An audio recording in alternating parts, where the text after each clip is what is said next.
राम खबर से आपको आगाह करें कि army chief general Qamar Javed Bajwa का सियालकोट और कोटली का दौरा। आईएसपीआर के मुताबिक सियालकोट में आर्मी चीफ का core commander lieutenant general Asim Munir ने इस्तकबाल किया। सियालकोट में आर्मी चीफ की कोर सतह की वॉर गेम के इख्तितामी सेशन में शिरकत हुई।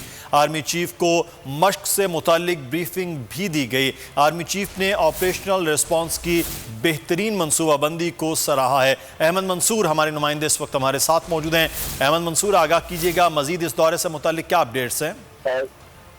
देखिए, आर्मी चीफ बाजवा ने आज सियालकोट और कोटली का दौरा किया है। सियालकोट में जो आर्मी चीफ ने कोर की सतह पर जो जारी फौजी मशकें हैं उनकी इख्तितामी तकरीब में शिरकत की है। इन मशकों के दौरान दफाई ऑपरेशन समेत रवायती जंगी ऑपरेशनल अमूर पर मशकें की गई हैं। वॉर गेम्स जो है इनमें मौसर ऑपरेशनल जॉब भी हासिल करने के मुजाहरे को आर्मी चीफ ने कहा है।